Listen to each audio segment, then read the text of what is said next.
Welcome back to my YouTube channel. मैं आप सभी की रिक्वेस्ट पे नहीं आई हूँ क्योंकि आप सबने मेरे चैनल को सब्सक्राइब नहीं किया है। तो आप जल्दी से जल्दी मेरे चैनल को सब्सक्राइब करिए प्लीज़। और मैं ट्राई करूँगी कि मैं आपके नेट के सिलेबस को जल्दी से ही ख़त्म करवा दूँ, फिनिश करवा दूँ।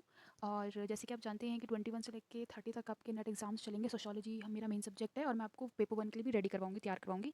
उसके लिए आपको एक काम करना पड़ेगा कि आपको मुझे सब्सक्राइब करना पड़ेगा और आप मेरी गारंटी ले लीजिए, मैं आपको फ्री में वैल्यूएबल चीज़ें, एकदम क्वालिटी वाले मटेरियल्स आपको प्रोवाइड करवाऊँगी। तो let's further delay, let's start our video. तो हमारे पास बिल्कुल कम टाइम है। मैं सोशोलॉजी मेन सब्जेक्ट से पढ़ा रही हूँ और मैं ट्राई करूँगी कि आपके लिए बहुत वैल्यूबल चीज़ें लेके आऊँ। ये मेरे हैंड रिटन नोट्स हैं, मैं आपको ये प्रोवाइड करा रही हूँ। आप बस मुझे 50 फॉलोवर्स से अबव करा दीजिए so that I can take live classes on the YouTube channel और आपको भी इसमें बहुत हेल्प होगी। और जल्द ही मैं फिर आपके लिए जो भी डाउट सेशन होंगे वो भी लेके आऊँगी।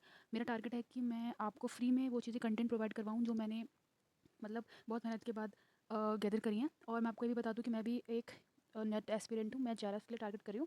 और हाल ही में मैंने पीएचडी क्वालिफाई किया है। एडमिशन का जो 3 लेवल्स होते हैं उसमें पीएचडी मैंने क्वालिफाई करा है। मैं नेट 1 क्वेश्चन से रह गई हूँ।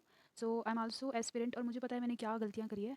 जल्द ही एक साथ सब चीज़ों को टैकल करेंगे और इस एग्ज़ाम के लिए लड़ेंगे। और मैं आपको गारंटी देती हूँ कि इस बार आपका जो फर्स्ट अटैम्प्ट वाले बच्चे हो उनकी तैयारी मैं अच्छे से करवा दूँगी। So let's start our video क्योंकि हमें पढ़ाई करना इंपॉर्टेंट है। तो सबसे पहले हम ये कर लेते हैं। तो हमारा आज का टॉपिक है मैक्स वेबर के बारे में, जो कि हमारा पिछले क्लास में हो गया था। तो मैक्स वेबर हमारे ट्रिनिटेरियन मॉडल के बारे में बात करते हैं, ठीक है। इसके अंदर इन्होंने क्लास, स्टेटस एंड पार्टी के बारे में बताया है। तो एक एक करके डिस्कस करते हैं। क्लास हमारी उन लोगों का ग्रुप होता है जो एक दूसरे से बिल्कुल अलग होते हैं। किसके बेसिस में? या तो उनकी ओनरशिप अलग होती है, ठीक है, या उनका कंट्रोल ऑफ प्रोडक्शन अलग होता है। अब मैं एग्जांपल के ज़रिए आपको समझाती हूँ। जैसे ये एक फैक्ट्री का मालिक है और ये एक फैक्ट्री का मालिक है, ठीक है। तो इन दोनों की क्लास क्या होगी? सेम होगी। दूसरी तरफ अगर एक बेचारा गरीब है जिसके पास एक घर भी नहीं है और एक किसी के पास एक बड़ी फैक्ट्री है, तो इनकी क्लास डिफरेंट होगी, ठीक है। तो मतलब ये दोनों एक दूसरे की क्लास से मैच नहीं कर रहे हैं, ठीक है। इनकी जो लाइफ चांसेस हैं वो बिल्कुल अलग है। हाँ, मैं आपको ये बता दूँ, क्लास के अंदर लाइफ चांसेस की बात होती है, ठीक है। लाइफ चांसेस मतलब कि हो सकता है कि एक क्लास दूसरी क्लास के जैसा हो, या हो सकता है एक क्लास दूसरी क्लास के जैसा ना हो। इसमें बस इतना ही जानने के लिए है। दूसरी तरफ हम स्टेटस के बारे में।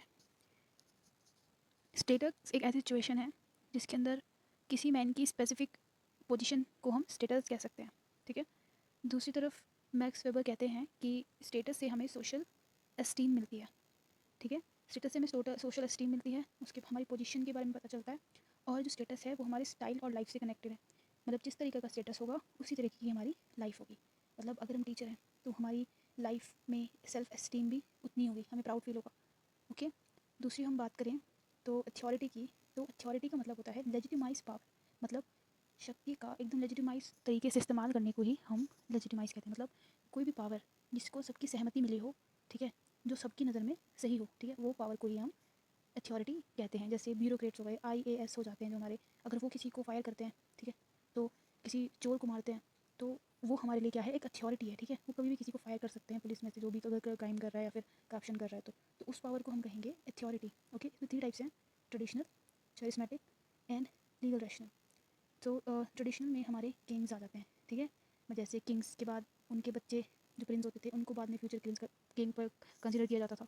ऐसे कैरिस्मेटिक में क्या होता है? स्पेशल किसी इंडिविजुअल के पास जो स्पेशल पॉजिटिव मतलब ऑरा होता है, ठीक है, वो किसी को इन्फ्लुएंस कर पाते हैं अपनी बातों से, जैसे गांधी हो गए, अम्बेडकर हो गए। तो ये कैरिस्मेटिक हमारे अथॉरिटी में आ जाते हैं। दूसरा है हमारा रैशनल लीगल। इसमें मैंने आपको बताया ना, ब्यूरोक्रेट्स जो आईएएस होते हैं वो हमारे लीगल रैशनल में आ जाते हैं, ठीक है। और इन्हीं को मैक्स वेबर ने कहा है कि यही हमारी ब्यूरोक्रेसी होती है, ठीक है। सो इसमें मैंने एक्शन भी लिखते हैं। ट्रेडिशनल सोशल एक्शन में ये आ जाएगा। कैरिस्मेटिक में हमारे इफेक्टिव यानी जो इमोशन से जुड़े हुए एक्शन होते हैं वो कैरिस्मेटिक में आते हैं। और रैशनल लीगल में हमारे स्वैक रैशनल, मतलब जिसके मीन्स और एंड्स दोनों ही रैशनल होते हैं, उसी को ही रैशनल लीगल अथॉरिटी कहते हैं।